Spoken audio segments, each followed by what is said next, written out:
MSW Media.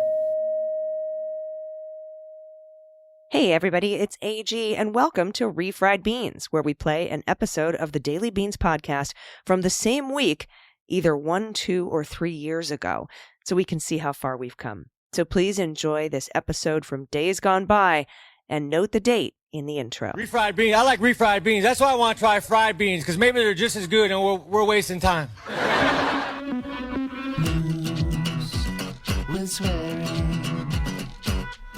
Daily beans, daily beans. Daily beans, daily beans. Hello, and welcome to the Daily Beans for Wednesday, October 19th, 2022. Today, the special master, Judge Dearie, has some questions about Donald's incomplete and contradictory privilege log. Bill Barr's handpicked special counsel strikes out again. An ex-oath keeper who has pled guilty testified at trial today that he was expecting to be charged with treason. And Nancy Pelosi tells MSNBC she was concerned about the Secret Service being a danger to Mike Pence during the Capitol attack. I'm Allison Gill. And I'm Dana Goldberg. Hi, Dana. I haven't stopped laughing since Durham, the Durham news came out. How are you? Oh, I'm good. Yeah, I had a feeling you were going to get some satisfaction out of that. Yeah, I might have a little bit of a connection with, the Trump-Russia investigation and the Mueller probe. Just a little bit. Yeah, and today was, there might be champagne tonight. Let's just say that. You should pop some bubbly for sure. I think the 2012 Veuve Rosé might be in order. Good choice. Sure. And I know that this probably isn't as big of a news story for most folks as it might be for me, the way that it hits home for those of us who followed the Mueller investigation, the Russia investigation very closely, or have good friends that participated in it. But this is a pretty great day for justice. We're going to get into all of that. Plus, we have the good news at the end, and it's Wednesday. We're halfway through the week, so hooray. Let's push the week forward, shall we, and hit the hot notes. Hot notes.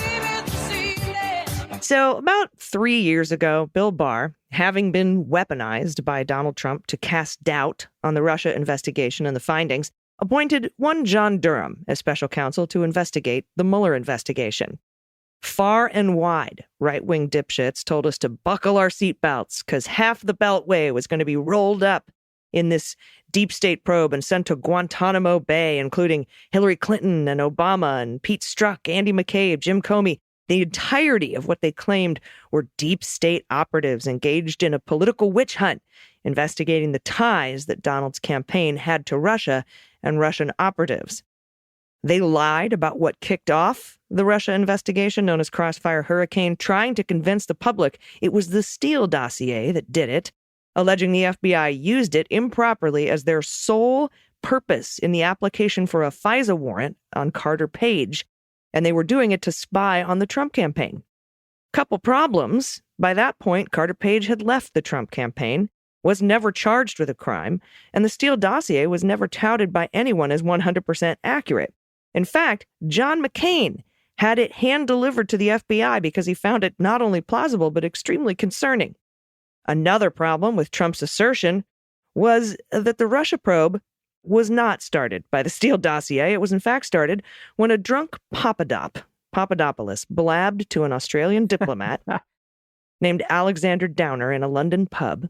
And the Aussies alerted our intelligence community once it became clear the emails of several Democratic politicians had been hacked by Russia.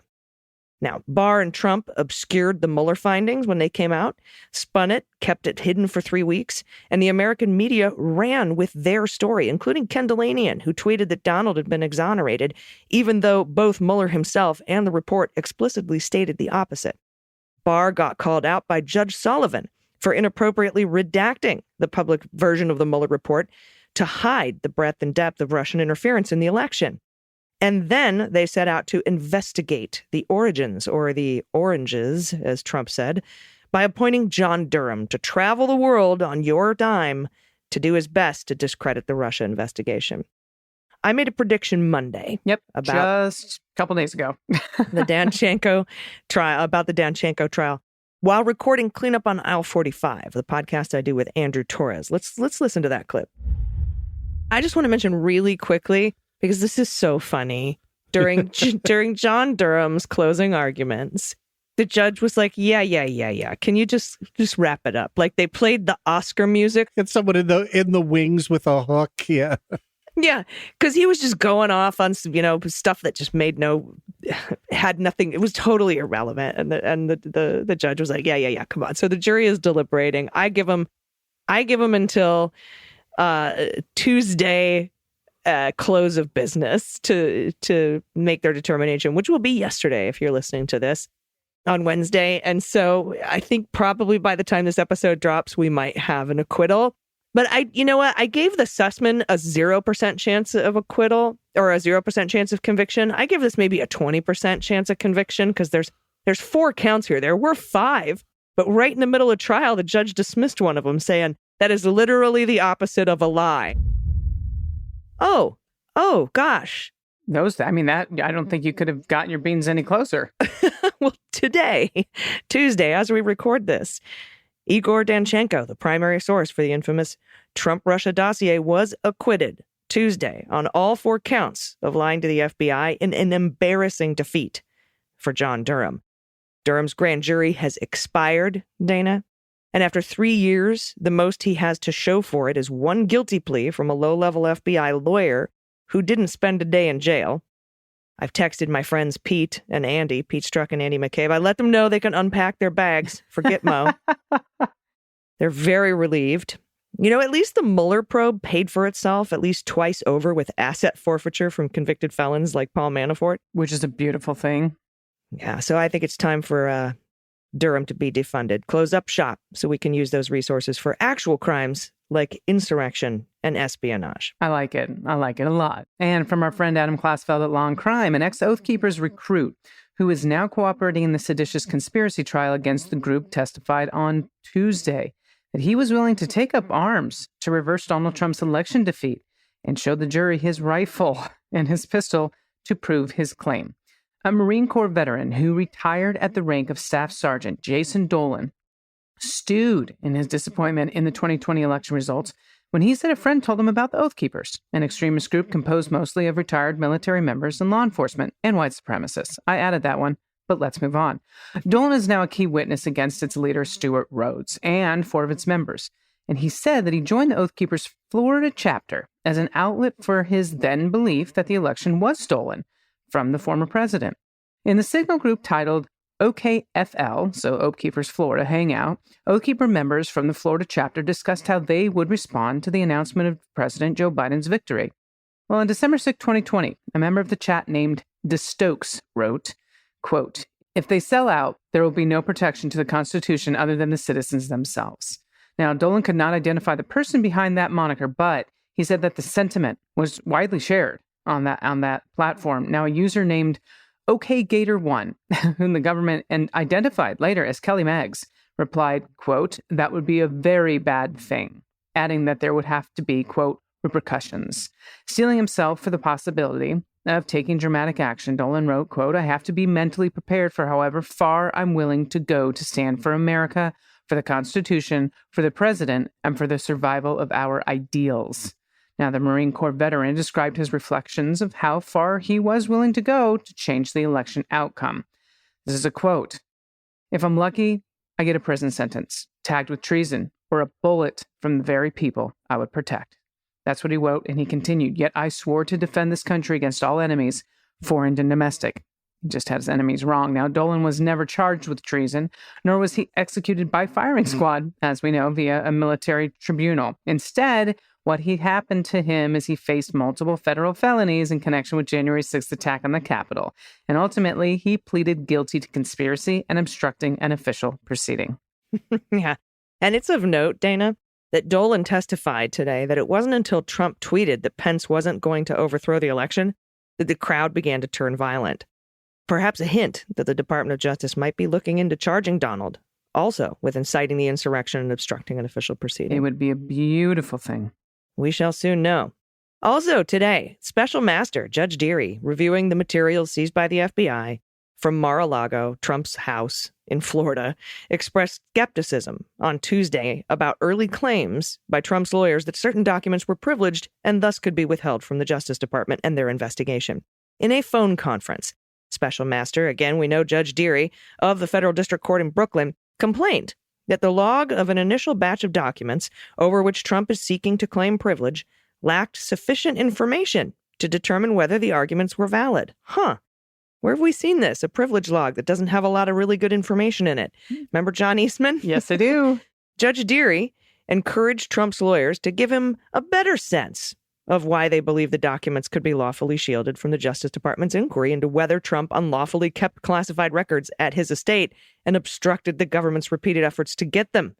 Quote, "It's a little perplexing as I go through the log," Judge Dearie said. "What's the expression? Where's the beef? I need some beef." Where's the beef? The conference call on Tuesday centered on a small subset of the seized documents, which the Justice Department had already set aside from the main trove.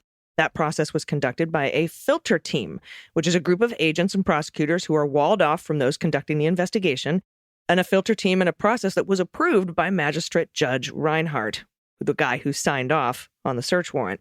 The disputes about the small batch of records could foreshadow conflicts that could emerge as the rest of the materials come under review. Judge Dearie seemed doubtful, for instance, which is a nice way to put it, about one document that Trump's lawyers claimed was his personal property, not a government record, but also claimed it was protected by executive privilege, which is a designation that is reserved for government documents. That's what it's for. Quote, "Unless I'm wrong, and I've been wrong before, there's certainly an incongruity there," Judge Dearie said. He sounds like he's being so patient. The judge also said he wanted more information to support the former president's claims that some of the documents were shielded by attorney-client privilege. To that point, he asked for the names of any lawyers connected to such materials and suggested that Trump's team had asserted privilege over other records, even though a third party was involved. Yeah, that's called a third party. That's an exception to attorney-client privilege when you share it with a third party. Quote, "Where third parties are involved in the document, I need some understanding why the presence of a third party doesn't defeat the privilege," he said.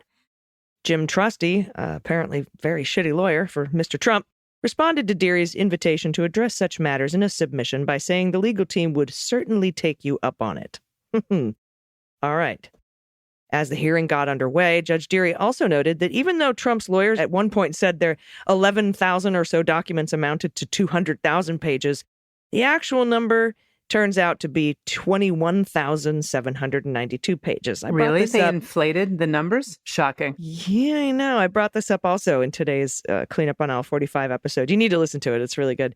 Now, during the conference, Judge Dearie chided both sides for not resolving more issues themselves, including a dispute over whether a certain unsigned legal letter addressed to the Justice Department had been sent to the government.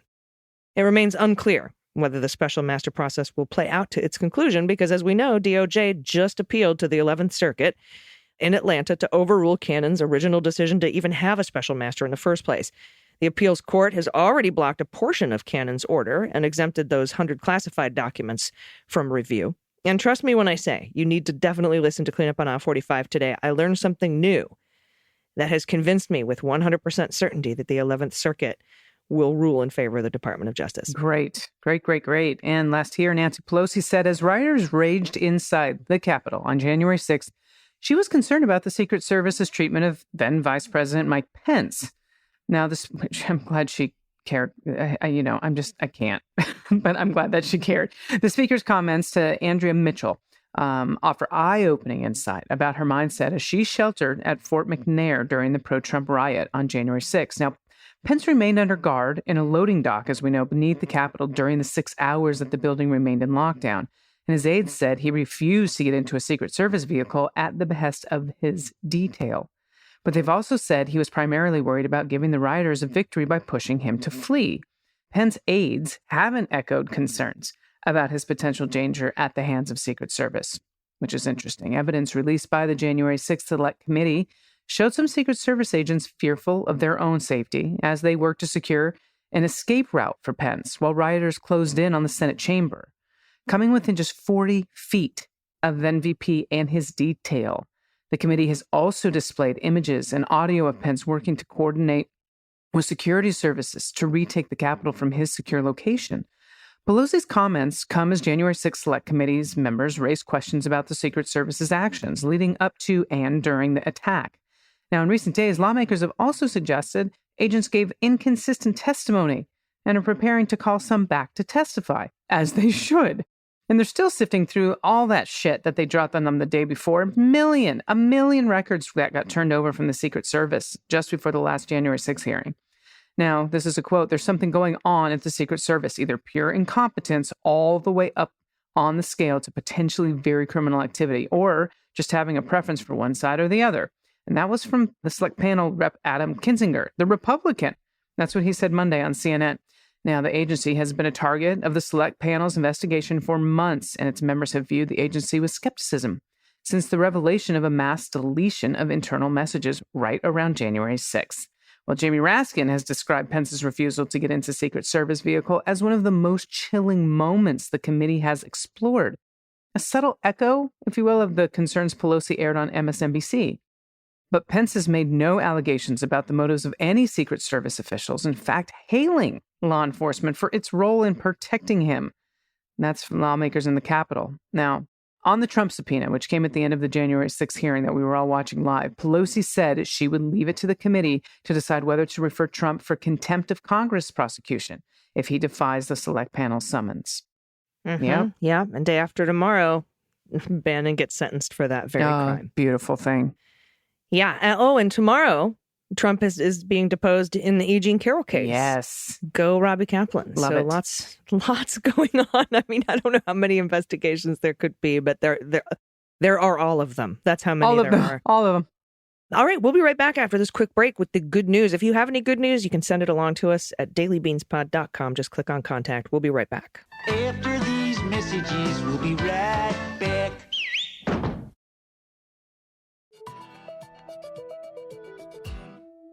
Everybody, welcome back. It's time for the good news. Who likes good news, everyone? Then good news, everyone.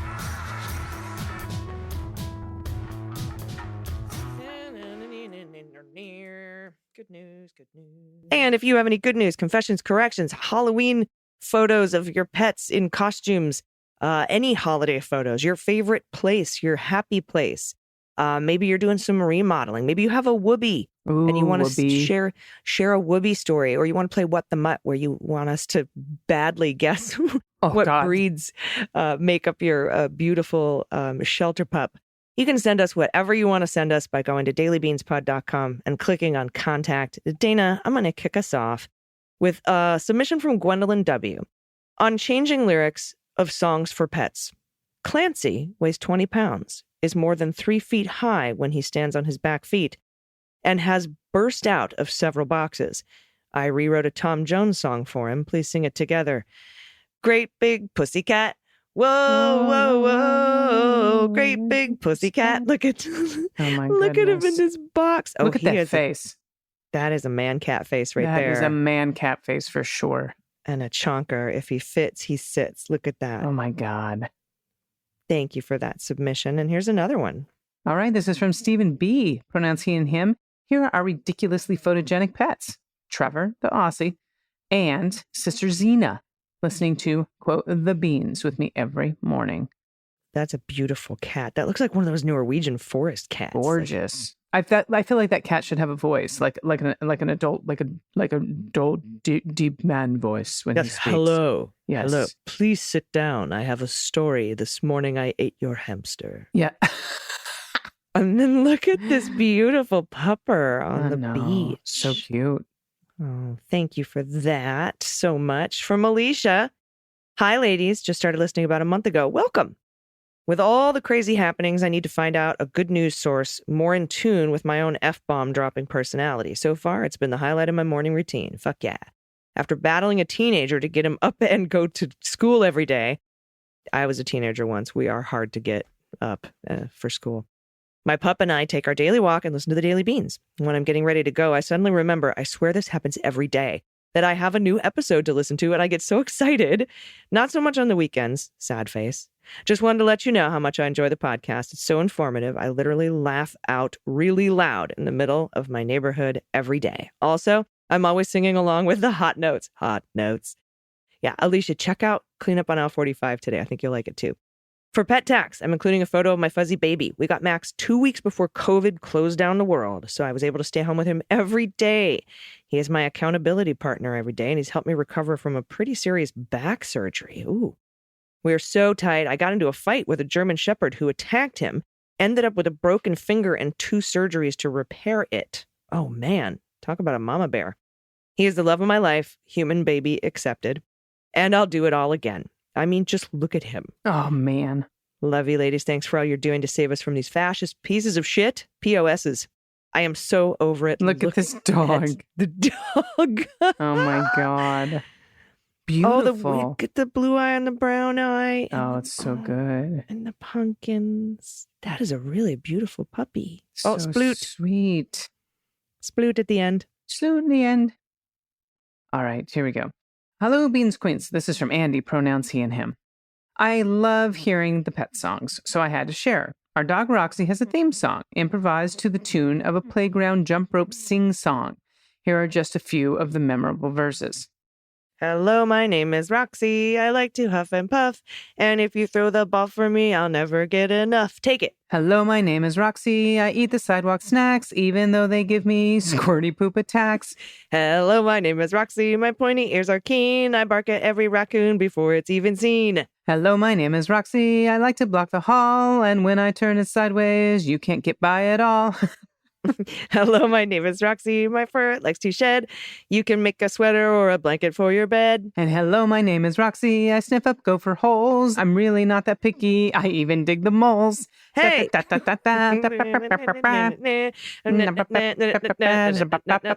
right. And of course, I've included a photo of Miss Hot Pants herself as my pet tax. Thank you for your daily voice of sanity in a world gone mad. And my goodness, Roxy is calendar dog. Gorgeous. Right? This is like a perfect specimen. That is a perfect specimen of doggo. Look at those feet. I want to kiss them. It's a gorgeous German Shepherd. For those of you that aren't getting these pictures, you should we're subscribe. Just like, oh. Yeah, when Pete's truck's on here, he's like, and there is a photo of a German Shepherd looking forward with a gray wicker couch in the back and some purple flower. He like goes all in describing it. He's like, knows he's on a podcast. He's just so clever. I love that guy. Love it. And I'm so glad he doesn't have to go to Gitmo, you know? Oh, I know. We would have missed him. I mean, Yeah, I'm going to see if I can see him when I'm in D.C. I'm leaving tonight, everybody. I'm leaving on a jet plane. And I just, I have a little bit of a final thought here. I just wanted to thank everybody who's listening. Seriously, I'm going to the White House tonight. So awesome. Flying to DC because of y'all. I wouldn't have this opportunity to speak for all of you if all of you weren't here listening. And I'm so, so honored to do this and proud of the work that we've done and all of the work that you all have done as well. And I just wanted to say that. Do you have any final thoughts? No, I'm just so proud of you. That's it. That's my final thought. Thank you, my friend. I love you. I love you all. Everybody will be back tomorrow. Please take care of yourselves. Take care of each other. Take care of the planet. Take care of your mental health. Vote blue over Q. And for God's sakes, take someone with you. I've been AG. And I've been DG. And them's the beans. Refried beans. I like refried Beans.